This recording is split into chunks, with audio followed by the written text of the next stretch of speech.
여러분, 오늘 나눌 말씀은 이게 여러분들이 아주 익숙한 말씀이에요. 이사야서 40장 28절부터 31절 말씀인데, 제가 기억하기로는 수년 전에 이 말씀을 가지고 제가 당산동에 있을 때 말씀을 전한 기억이 납니다. 그래서 이 말씀은 여러분들이 잘 아시는 그런 내용이기 때문에 이것을 구체적으로 어떻게 해석을 해야 되고 이런 것보다도 이 말씀이 의미하는 것이 무엇인가 다시 한번 생각해 볼 수 있는 그런 시간이 되었으면 좋겠습니다. 제가 말씀을 읽겠습니다. 28절에 너는 알지 못하였느냐? 너는 듣지 못하였느냐? 영존하신 하나님 주 곧 땅끝을 창조하신 이는 기진하지 아니하시고 피곤하지 아니하시며 그분의 명철은 찾을 길이 없도다. 그분께서 기진한 자들에게 능력을 주시며 힘이 없는 자들에게 힘을 더하시느니라. 심지어 소년들도 기진하고 피곤하며 청년들도 완전히 쓰러지되 오직 주를 우러러 바라는 자들은 힘을 회복하리니 그들은 독수리같이 날개치며 올라갈 것이요 달려가도 피곤하지 아니하고 걸어가도 기진하지 아니하리로다. 아버지 하나님, 오늘 우리 회중들에게 주신 이 말씀을 저희들이 감사한 마음으로 또 겸허한 마음으로 받기를 원합니다. 우리 모두의 가슴을 향해서 성령 하나님께서 직접 이 말씀에 담겨있는 교훈과 진리를 선포하여 주시옵소서. 거룩하신 예수님의 이름으로 기도합나이다. 아멘. 성경은 일단 그리스도인이 되면 그 되는 순간부터 믿음의 경주를 하는 것이라고 우리에게 알려주고 있습니다. 우리가 믿음으로 사는 우리 인생을 세상에서 많이 있는 그런 경주와 비교하면 어떤 성격의 어떤 종류의 경주일까? 성격을 잘 살펴보면 우리가 하는 믿음의 경주를 잘 살펴보면 분명히 100m 단거리 경주는 아닌 것 같아요. 아마도 장거리일 것입니다. 지금 우리가 이 세상에서 하는 법적인 규격에 의해서 하는 그 마라톤은 42.195km를 이제 뛰어야 합니다. 아마도 이런 긴 마라톤이 우리에게 더 우리의 믿음의 경주와 더 흡사한 것 같습니다. 여러분 마라톤을 한번 뛰어보셨습니까? 혹시 형제들 중에 마라톤 뛰어보신 적 있습니까? 네, 단축 마라톤. 네. 마라톤은 42.195km라면 약 100리와 100리 플러스 5리입니다. 그냥 105리 정도 뛰어야 합니다. 여러분 10리 하면 4km 정도 되잖아요. 대략 이 거리를 생각해 볼 수 있을 것입니다. 저는 한 번도 이렇게 42.195km는 뛰어본 적이 없습니다. 그런데 직장을 다닐 때 직장에서는 매년 봄, 여름에, 봄, 가을에 직장 체육대회를 해요. 거의 대부분의 직장들이 그렇게 하거든요. 저희 직장 다닐 때도 그 체육대회를 봄, 가을에 했는데 42.195km를 못 뛰어봤어도 지금 이명재님 얘기하신 대로 단축 마라톤은 여러 번 뛰었습니다. 그때 기억으로는 이제 15km 정도 뛴 걸로 알고 있습니다. 여러분 15km는 나도 뛸 수 있다 이렇게 생각하시는 분들은 있을지 모르지만 한번 여러분들 시험적으로 한번 뛰어보시기 바랍니다. 이게 마라톤이 이렇게 쉬운 게 아닙니다. 이 마라톤하고 이 장거리하고 이 단거리는 이렇게 서로 차이가 있어요. 그래서 우리 인생을 살아갈 때 믿음으로 하는 경주, 우리 그리스도인이 돼서 이제 주님 뵐 때까지 이 땅에서 경주를 하는 건데, 이 경주를 장거리로 비유하는, 마라톤으로 비유하는 이유가 있습니다. 단거리는, 여러분 단거리는 어떻습니까? 세상에서 지금 세계에서 가장 빠른 사람이 우사인 볼트라고 하는데 10초 이내로 뛰어요. 눈 깜짝할 새에 이렇게 100m를 돌파하죠. 이 단거리는 어떻게 하면 잘 뛸 수 있습니까? 우선 체격이 좋아야 돼요. 그리고 기술이 있어야 됩니다. 그리고 어디서부터 뛰는데 재주가 있는 사람이 있어야 돼요. 우수한 선수가 유리합니다. 이렇게. 그런데 장거리는 체격도 그렇게 큰 차이가 없습니다. 큰 영향이 없어요. 그리고 기술도 그렇게 큰 차이가 없어요. 재능도 그렇게 단거리 선수처럼 이게 차이가 있을까? 그런데 이 장거리는 체력이 필요합니다. 체격보다는 체력이 필요하고 기술보다는 뭐가 끈기와 인내가 필요합니다. 마라톤 해보신 분은 하다못해 이렇게 8km 단축 마라톤 해보신 분도 기억을 하실 것입니다. 또 어떤 특별한 뛰는 재주, 재능보다는 이 장거리 마라톤은 부단한 노력, 훈련이 필요합니다. 물론 단거리도 그러하지만 이 마라톤은 말할 것도 없습니다. 또 단거리는 한 번 실수했다. 땅 하는데 조금 일찍 가거나 일찍 가면 실격이 되고 또 늦게 가면 뭐 꼬린 지점에서 늦게 들어가는 거고 한 번 실수하면 이제 그것으로 사실 끝입니다. 또 중간에 넘어지면 그것으로 끝이에요. 중간에 다시 일어나서 할 일이 없습니다. 중간에 아무 도움도 받을 수 없어요. 그런데 장거리 마라톤은 중간에 실수하더라도 다시 바로 잡아서 달리면 됩니다. 그리고 중간에 혹시 넘어지더라도 다시 일어서서 달리면 아무 문제 없습니다. 심지어는 중간에 하도 숨이 가빠서 이렇게 주저앉았다가 쉬었다가 가도 아무 문제 없습니다. 또 마라톤 경주에는요, 여러분 보시면 알겠지만 국제의 어떤 게임할 때 보면은 중간에 곳곳에 사람들이 이렇게 구경을 합니다. 그래서 박수를 쳐주고 격려를 해줍니다. 돕는 사람들이 있어요.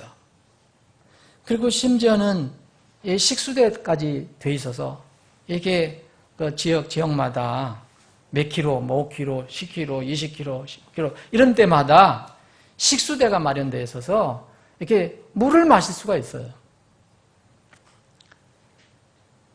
목이 마를 때 물을 얼마든지 마실 수 있어요. 자기가 시간 관리를 잘하면. 심지어는 그 머리를, 마라톤 하는 사람들 이렇게 보면 너무 더우니까 머리에다 물을 뒤집어 쓰기도 합니다. 단거리는 또 딱 출발 총성과 함께 10초 이내로 판가름 나요. 그런데 마라톤은 최소한 1시간 이상 뛰어야 합니다. 여러분들과 저 같은 아마추어에게는 아마 2시간도 빠르고요. 3시간, 4시간 걸릴 거예요. 42.16km 하려면. 또 100m 단거리 경주는 여러분 코스를 아시죠? 평지 위의 일직선입니다. 마라톤은 그렇지 않습니다. 평지도 있고 일직선도 있고 또 때로는 오르막길을 올라갑니다. 또 가파르게 내려가기도 합니다. 또 어떤 길은 좁기도 하고 어떤 경우는 그것보다도 넓기도 합니다. 꽃바른 길도 있고 또 구부러진 길도 있습니다.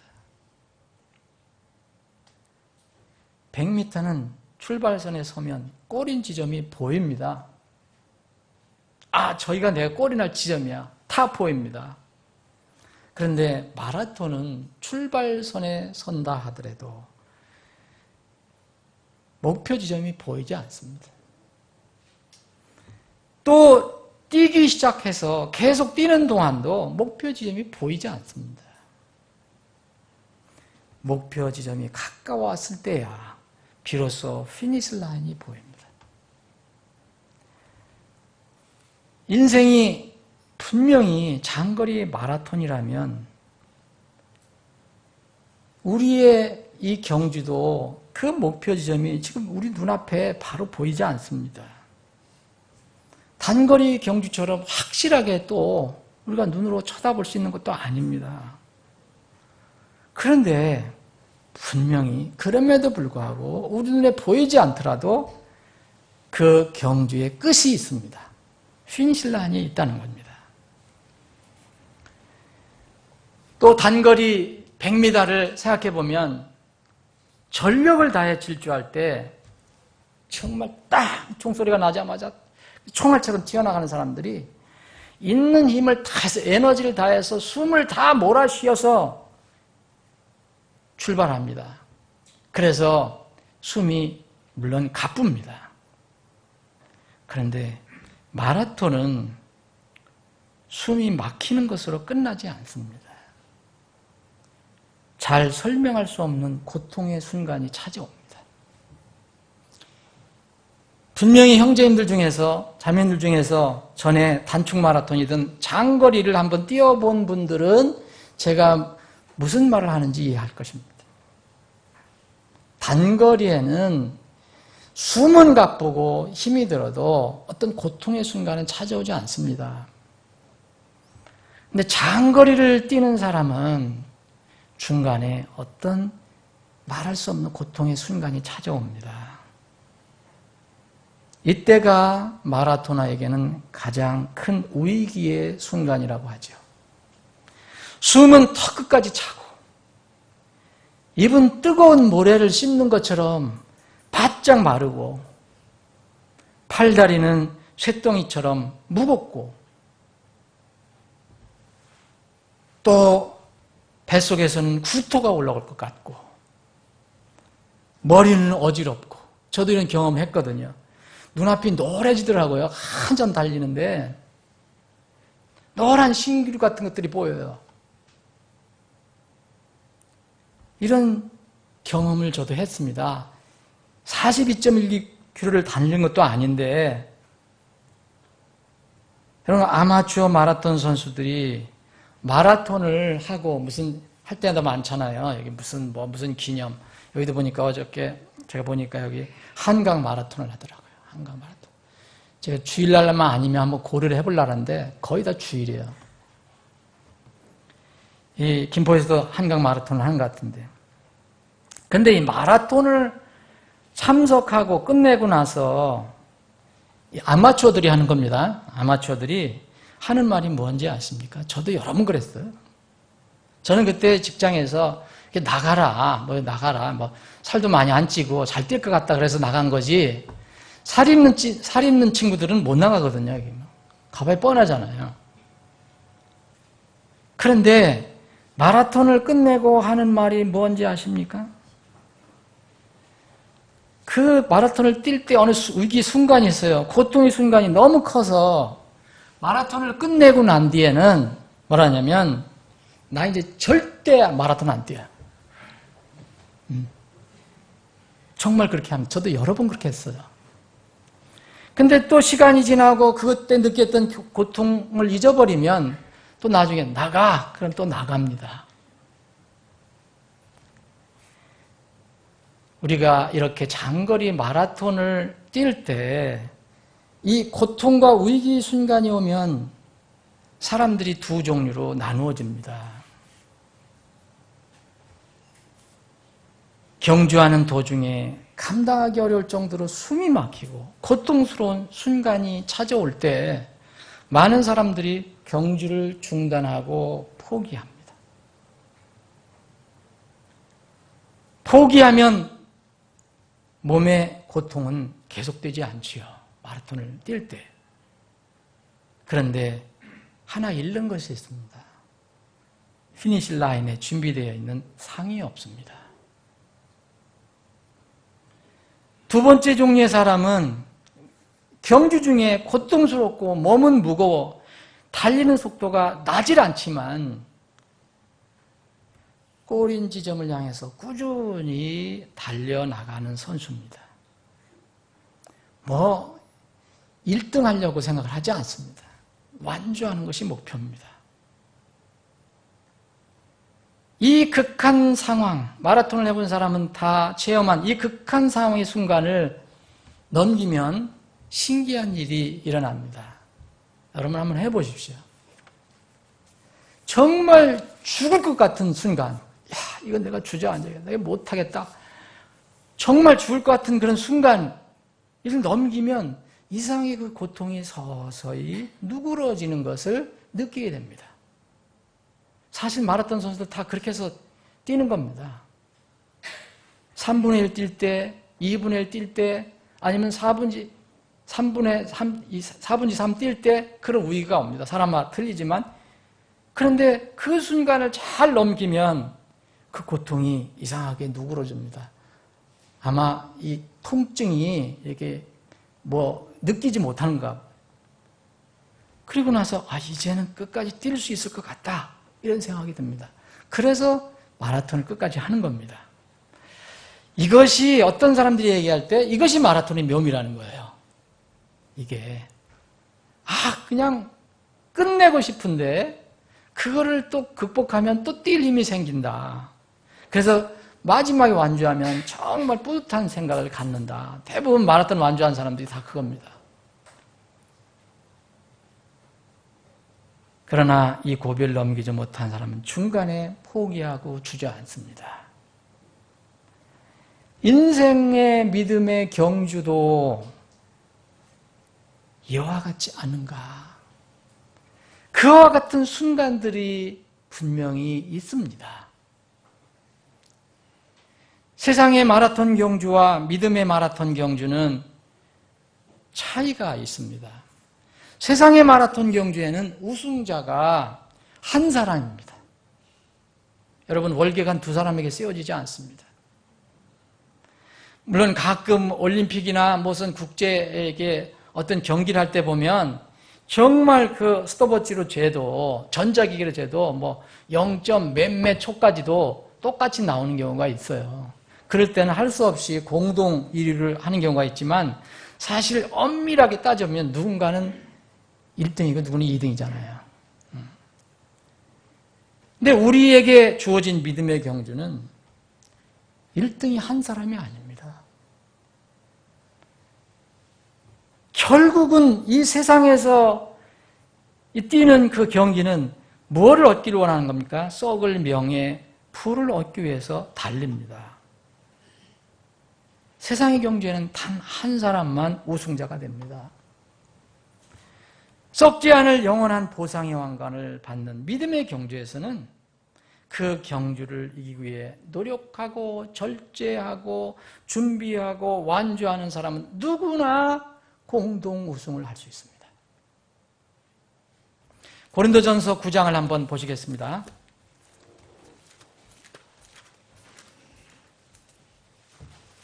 고린도전서 9장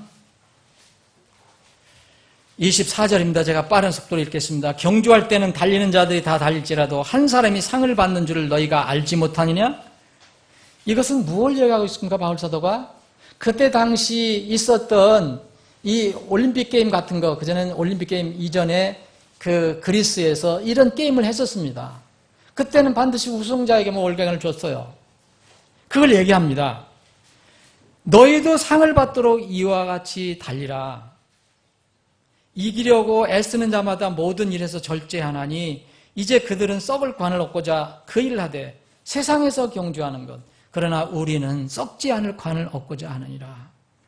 그러므로 내가 이와 같이 달리되 정해진 것이 없는 것처럼 하지 아니하고 또 이와 같이 싸우되 허공을 치는 자 같이 하지 아니하며 오직 내가 내 몸을 억제하여 복종시키면 내가 다른 사람에게 복음을 선포한 뒤에 어떠한 방법으로든 내 자신이 버림을 받지 않게 하려 합니다. 바울 사도는 세상에서는 딱 한 사람이 우승하지만 너희들도 다 같이 이렇게 상을 받을 수가 있다. 이렇게 상을 받도록 노력하라. 이런 얘기입니다. 디모데 후서 2장을 보겠습니다.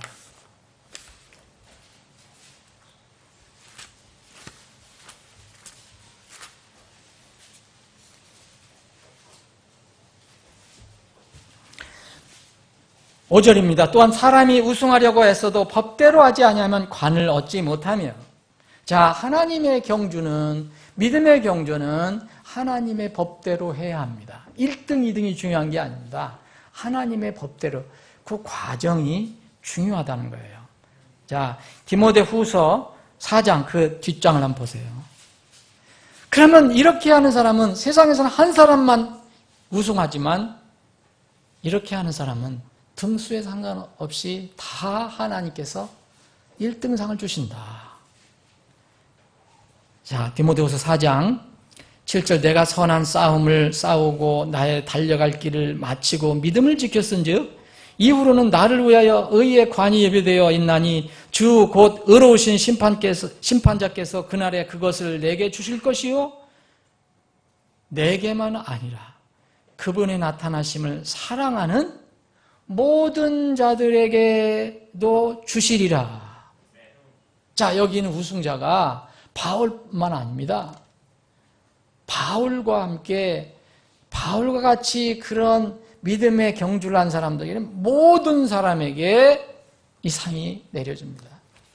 세상에서는 한 사람만 상을 주지만 하나님의 상은 하나님의 그 법에 그 규정에 맞는 사람들은 다 상을 주십니다. 누가 빨리 피니시 라인을 통과했는가, 누가 빨리 천국에 들어갔는가 중요한 것이 아닙니다. 믿음의 경주는 최종 판정관이 있어요. 그 판정관이 누구죠? 저도 아니고 목사도 아니고 뭐 무슨 신부도 아니고 교황도 아니에요. 누가 판단합니까? 우리의 주님이 판단하십니다. 우리의 구원자이신 주님께서 그때 정확하게 판정을 내리실 것입니다. 주님께서 판정하시는 내용은 속도가 아니라 경주하는 과정입니다. 그분에게는 아무것도 선수가 속일 수가 없어요. 세상에서는 속일 수 있지만 우리가 믿음의 경주에서는 우리의 판정가 되시는 주님을 조금도 속일 수 없습니다. 경주를 잘했는가 잘못했는가의 판정은 출발할 때부터 골이 날 때까지의 전 과정입니다. 경주를 중단하지 않고 계속해서 정직하고 신실하게 하는 것이 중요합니다. 중단하지 않고 포기하지 않고 꾸준히 나가는 것이 중요하다는 거예요. 꾸준히 하는 것. 마라톤은 그것이 특징입니다. 조금 하다가 그만두고 조금 또 반짝하다가 또 무슨 일이 있으면 또 그만두고 이런 것은 믿음의 경주가 아닙니다. 청소년들에게는 특히 이 생각을 잘 해야 합니다. 그날 우리가 청소년 모임에 갔는데 3번 설교를 들었습니다. 2번은 정말 20대 후반부에 있는 젊은 목사 설교 들었어요. 그리고 또 한 번은 2번 그랬을 겁니다. 한 분은 한 30대 초반일 거예요. 그리고 한 분은 나이 드신 목사님. 정말 그때 3번 설교를 들었는데 다 같이 젊은 목사나 나이 든 목사나 설교자나 다 이걸 강조했습니다. 그래서 저도 그 말씀을 듣고 우리 성도들과 다시 한번 이거 나누고 싶다. 그런 생각을 제가 갖게 되었습니다. 오늘 본문 말씀에 보면 여기 우리가 28절부터 31절까지 짧은 구절을 읽었는데 이 본문 말씀은 하나님께서 믿음의 경주에 지쳐서 기력이 없고 비틀거리고 정말 힘들어하는 그런 사람들에게 내려주신 기력 해방, 이 회복 처방전입니다. 기진하고 힘없는 자, 중도 포기하려고 하는 자, 또 이미 포기해서 주저앉은 자들에게 주신 하나님의 처방전입니다. 28절 여러분들 보시면 이 성경 말씀 읽을 때 여러분들이 주님께서 수사 의문적으로 이렇게 말씀을 끌어갈 때 잘 생각해 봐야 합니다. 이 주님께서 직접 말씀하신 거거든요. 너는 알지 못하였느냐? 너는 듣지 못하였느냐? 이건 의문문이에요. 근데 이건 수사 의문문인데 이렇게 수사 의문문은 강력한 진리를 그 안에 내포하고 있어요. 자, 그러면 너는 알지 못하였느냐? 너는 듣지 못하였느냐? 뭘 못 들었느냐? 너 다 들었지 않느냐? 뭘 모르느냐? 뭐냐? 영존하신 하나님에 대해서. 이분이 어떤 분이냐? 이분은 창조주 하나님이신데 기진하시지 않는다. 피곤하시지도 않는다. 또 이것뿐만 아니라 우리로 말할 것 같으면 체력이 대단하신 무한대의 체력을 가지신 분인데 이것뿐만 아니라 지력도 지혜도 무한대다. 명체는 찾을 길이 없도다. 바로 이 하나님께서 너희들에게 힘을 주겠다. 여러분, 제가 힘도 없고 맨날 그냥 아프다고 하고 뭐 목소리도 적고 맨날 끙끙거리고 그러는데 여러분들에게 제가 형제님 힘 주겠어요. 격려해드립니다. 그럼 여러분 힘나겠어요? 그런 하나님이 아니라는 거예요. 체력이 무한대. 또 그것도 지력도 무한대입니다. 여러분, 힘은 있는데 정말 힘센 사람 있잖아요, 남자. 근육도 불끈거리고 뭐 무거운 짐도 팍팍 들고 그런데 머리가 빈 사람들 여러분들 가끔도 보시죠. 여러분, 그 힘 뭡니까? 쓸모없어요. 그 힘 남이 이용을 합니다. 또 거꾸로 지식도 있고 머리도 명석해요. 그런데 맨날 아파요. 이 힘이 없는 사람 보았습니까? 이렇게 그 지식 잘 활용되지 않습니다. 그러나 하나님은 힘과 지혜가 무한하신 전능하신 창조주 하나님, 영존하신 하나님이라고 먼저 서두를 얘기합니다. 그리고 나서 주님께서 그분께서 기진한 자들에게 능력을 주시며 힘이 없는 자들에게 힘을 더하신다 이렇게 말씀하셨습니다. 그분께서 아무리 기진하고 힘이 없는 자라도 능히 능력과 힘을 주실 수 있는 무한대의 원천적인 능력과 힘을 가지고 계신 분이 바로 하나님이시다. 이 하나님이 그 자체가 우리 힘이다. 그래서 시편 기자, 모세 이런 많은 사람들이 하나님은 우리의 힘이시다. 거듭거듭 강조한 것입니다. 여러분, 이 신뢰를 다 찾아볼 수 없어요. 엄청나게 많습니다. 여러분, 시편 46편 1절에 보면 하나님은 우리의 피난처시요 힘이시니 strength, 참으로 고난 중에 즉시 만날 도움이시라.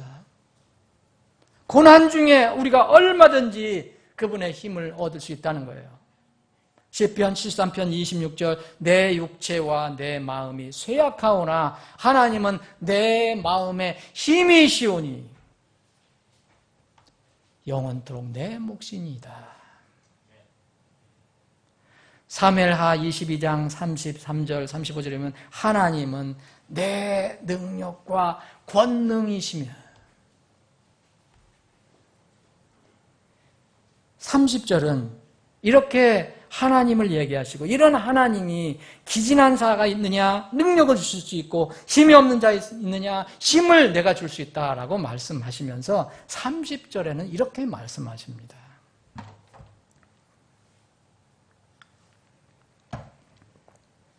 능력과 힘의 원천이 되시는 분과 사람을 대비합니다.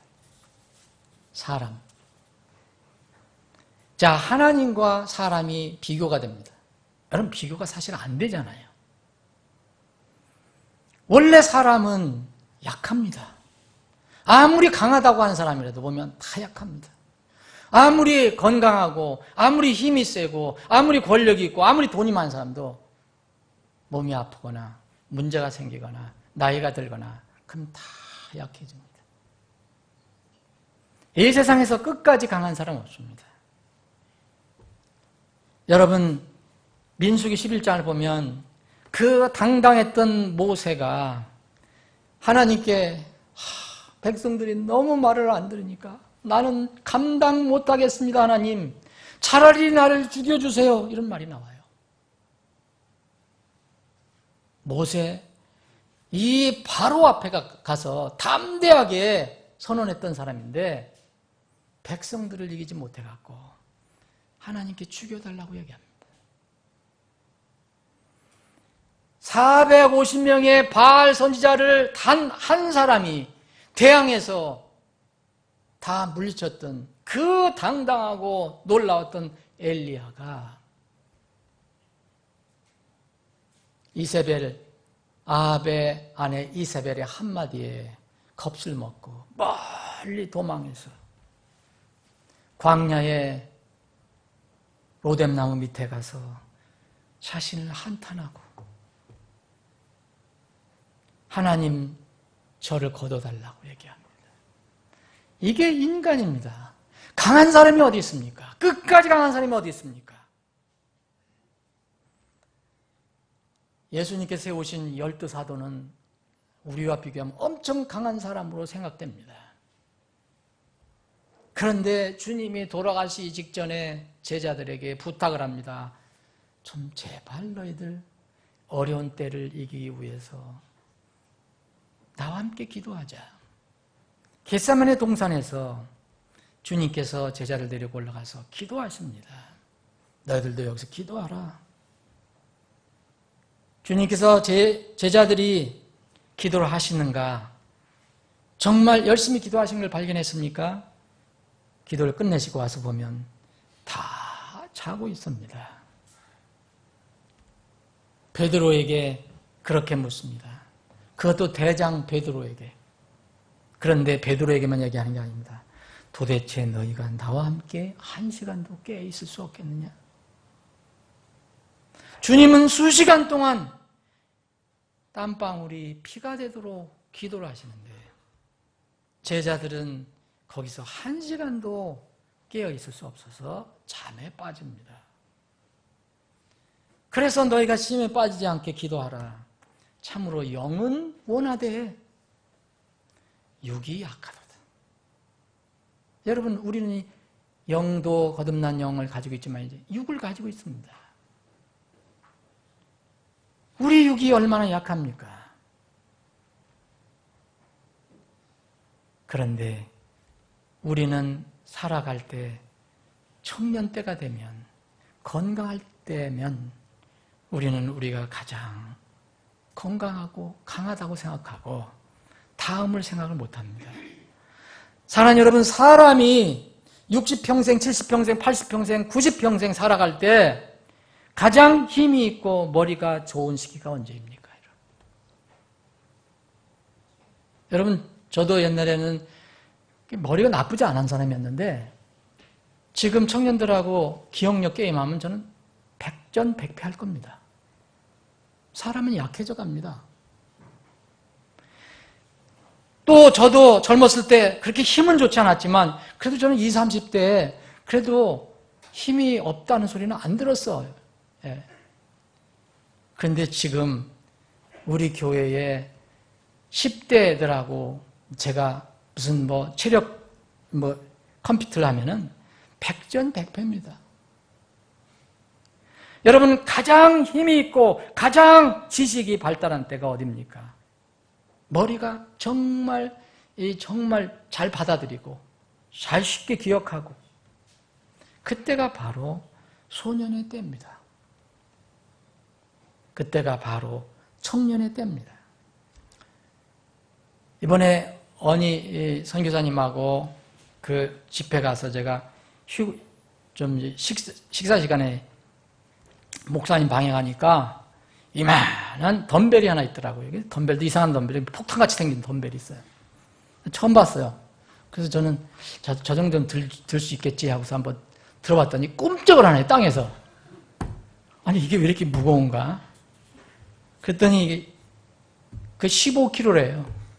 전 누워서도 다 들기 어려운데 그걸 어떻게 한 손으로 들어요?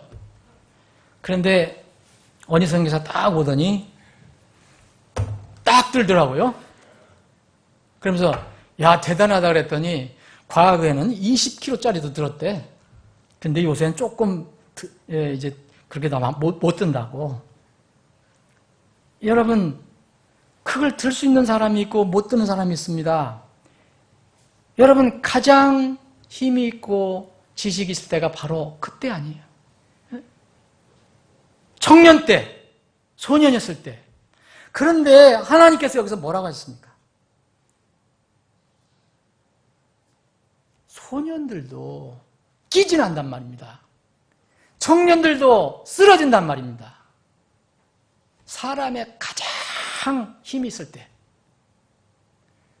청년들 보면, 노는 거 보면, 그날도 보면 청소년들이 노는 거 보면, 어떻게 저렇게 안 지칠까? 우리는 1시간만 저게도 지치잖아요. 이리 뛰고, 저리 뛰고, 놀이하는데 보니까, 역시 청소년들이다.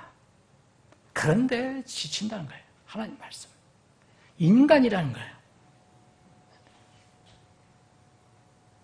하나님이 없는 청년들. 하나님을 의지하지 않는 사람들. 아무리 세상에서 힘이 있고 뭐가 있는 것 같지만 쓰러질 것입니다. 전능하신 하나님과 최고의 사람의 어떤 상태, 최고의 인간 청년이 대비가 됩니다. 하나님은 결코 지치지 않습니다. 그런데 사람은 넘어집니다. 쓰러질 때가 있습니다.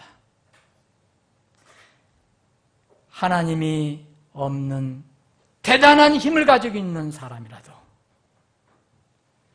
대단한 힘과 능력을 가지고 있는 사람이 하나님을 의지하지 않는다면 아무리 약하고 힘이 없는 어린이나 노인이라도 하나님을 우러러 보는 그런 사람들은 이길 수 없습니다. 약한 사람이라도 하나님을 우러러 바라보는 자는 독수리같이 날개치며 올라갈 것입니다. 장거리 마라톤을 달려도 피곤하지 아니할 것입니다. 영적인 것을 이야기합니다. 여러분, 어린 다윗, 정말 어린 다윗입니다. 힘도 부족합니다. 어떤 면을 보면 힘이 없습니다. 그런데 가장 큰 힘센 골리앗을 무너뜨렸습니다. 예수 그리스도를 구원을 기다리려고 평생을 보냈던 시몬과 안나라는 노인이 있습니다. 이들은 비록 약한 노인이었지만 하나님을 우러러 바라본 사람들이었습니다. 안나는 겨우 결혼해서 7년 동안 결혼 생활을 했습니다. 그리고 84년 동안 과부 생활을 했습니다. 20세에 결혼을 했다면 예수님을 만나기 전까지 약 111세가 되었을 것입니다. 무슨 힘이 있겠습니까? 무슨 능력이 있겠습니까? 그런데 주님을 우러러 바라보았기 때문에 끝내 구원을 얻게 되었습니다. 누가 그렇게 힘을 회복할 수 있습니까? 하나님께서는 도대체 누구에게 그런 능력과 힘을 주십니까? 조건이 딱 하나입니다. 그냥 기진한 소년들, 피곤한 청년들을, 쓰러진 청년들에게 힘을 주시는 것이 아닙니다. 오직 주를 우러러 바라보는 자들에게 주십니다. 저는 제가 이제 과거에 많은 경험 중에서 몇 가지 정말 잊지 못하는 그런 일들이 생각이 납니다. 고2 때는 제가 심한 질병에 걸려갖고 죽는 줄 알았습니다. 그게 무슨 학질인가 이질인가 저기 잘 모르겠습니다. 하여튼 내가 공부는 이제 끝났구나 그런 생각을 했었습니다. 그것도 여름에 걸려갖고 죽는 줄 알았어요. 그런데 지금 보니까 그때는 뭐 하나님 제가 알았습니까? 하나님이 긍휼이었죠. 10일 만에 기적적으로 깨어났습니다. 공부도 다시 했습니다.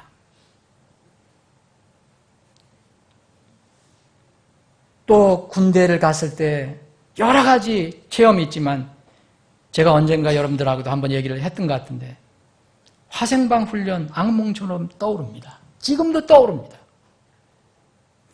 그 가슴이 터질 것 같은 그 답답함, 숨막힘. 여러분 공기에 숨을 쉴 수 없는 공기를 내가 마실 때 그 정말 고통. 우리 형제님들은 이제 군대 가서 체험을 하신 분들이 있겠지만 정말 죽을 것만 같은 그 순간이 지금도 기억납니다. 정해진 시간이 끝나고 화생방 훈련장을 나왔을 때의 그 신선함과 그 신선함, 그 상큼함, 그 감격, 감사에 그냥 눈물, 콧물이 돼갖고 그렇게 된 적이 기억이 납니다. 저는 유사히 우리가 사는 세상이 저는 영적으로 화생방 훈련 막사처럼 느껴집니다. 영적으로 보면 숨을 쉴수록 더 답답하고 고통스러워집니다. 그런데 우리가 맑은 공기를 마신 것처럼 그럴 때가 다가옵니다. 앞으로 다가옵니다. 또 하나 잊지 못할 것은 지금으로부터 약 40년 전인데 제가 기억을 왜 하느냐면은 유경수 여사가 피살된 해였어요. 여름이었어요. 그래 22세나 23세 됐을 거예요. 그때 가장 제가 힘이 있고 가장 지혜롭다고 생각하고 뭔가 무슨 혈기가 있고 또 더군다나 그때 무슨 낭만을 찾는다고 뭐 보이지 않는 거죠. 그래서 여름에 이것도 여러분들과 한번 언제 난 적이 있습니다. 경북 포항 간포 앞바다까지 가서 무전여행 가고 무슨 혈기라고 자기가 무슨 역사를 이렇게 대단히 공부하겠다고 그 신라 문무대왕 수중릉을 헤엄쳐서 갔습니다. 준비가 부족했고 혈기였고 정말 점심에는 라면 한 그릇 끓여 먹고 눈에 보이는 저곳에 내가 갈 수 있겠다 해서 단독으로 헤엄쳐서 건너다가 죽을 뻔했습니다. 물속에 들어갈 때는 바람이 안 부는데 어디 물 조금 가니까 바람이 불기 시작하는 거예요. 휘저어서 가는데 앞으로 가는 게 아니라 뒤로 와요. 뒤에. 아니면 그 자리에 있고 중간에 딱 가운데 있는 거예요. 여러분 거기 해안가에서 거기 그 수중릉까지는 제가 조사해 보니까 200m요. 그때는 그걸 몰랐어요. 그럼 200m 중간에서 제가 아무리 헤엄을 쳐도 힘은 빠지는데 가지도 않고 밑으로 올 수도 없는 거예요. 그래서 그때 참으로 죽음의 그림자를 보았습니다.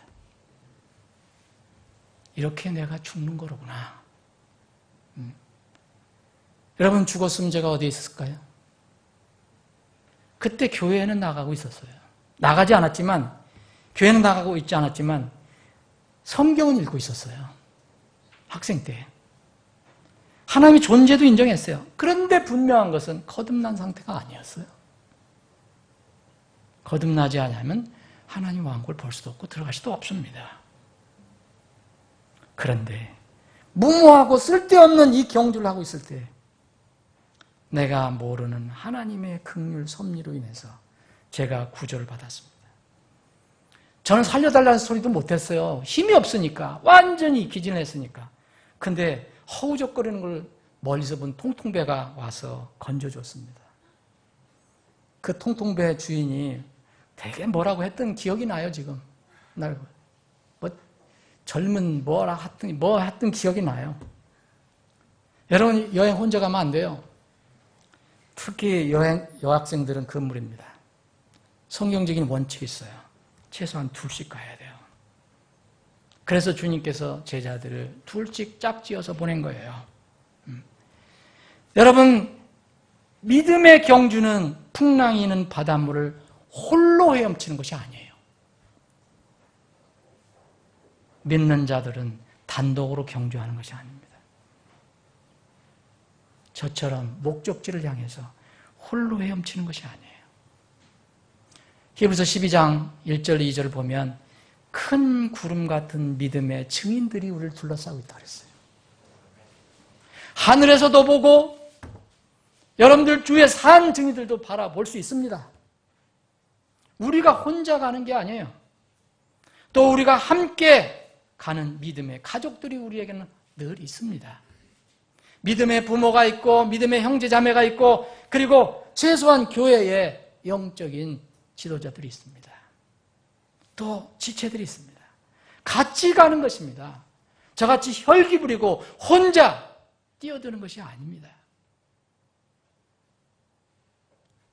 그러면 어려울 때, 숨이 막히고 고통스러울 때도 우리에게 다가오지만 그렇게 포기하고 중단하고 싶을 때 그런 분들에게 도움을 얻을 수 있습니다.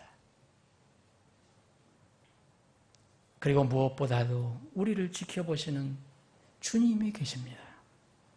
세상 사람들이 세상의 경주를 할 때는 도움을 받을 수 없습니다.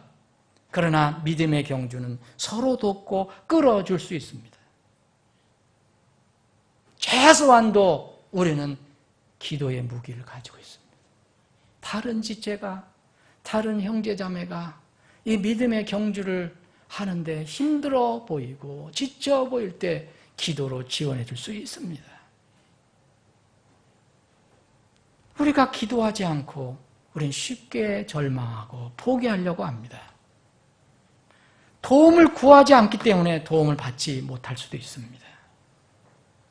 여러분, 저는 통통배를 통해서 그 물속에서 건짐받았지만 세상의 배가 구원해 줬지만 하나님의 구조소는 훨씬 더 강하고 완전합니다. 사랑하는 여러분, 말씀을 정리하겠습니다. 그리스도인이 되면 경주를 시작합니다. 근데 그 경주는 우리 혼자 홀로 하는 게 아닙니다. 혈기로 하는 게 아닙니다. 주님께서 주신 믿음으로 하는 겁니다. 또 그 믿음도 함께 모아서 하는 겁니다. 세상에서의 이 경주에서는 한 사람만 우승자가 나타나지만 하나님의 믿음의 경주에는 우리 모두 우승자가 될 수 있습니다. 부디 여러분들 힘들고 어려울지라도 여러분들의 복음의 쟁기를 가지고 있다면 뒤를 돌아보지 마시고 여러분 앞에 계신 주님을 바라보시기 바랍니다. 손에 쟁기를 잡고 뒤를 돌아보는 자는 하나님의 왕국에 합당하지 않다고 주님께서 말씀하셨습니다. 힘들고 어렵고 답답하고 절망적일 때일수록 그리고 포기하고 싶고 유혹이나 어떤 육신의 생각들이 나를 강하게 엄습할 때일수록 땅을 바라보지 말고 자신의 무거운 두 다리를 바라보지 말고 세상 삶에 지쳐서 동공이 풀려버린 눈을 바라보지 말고 핏기 없는 우리 자신의 얼굴을 바라보지 말고 대신 고개를 들고 우리를 위해 이미 죽음에서 죽음에까지 이르는 고난의 경주를 완주하신 여러분의 주님을 바라보시기 바랍니다. 이것이 유일한 완주, 경주에 승리하는 길입니다. 기도하시겠습니다.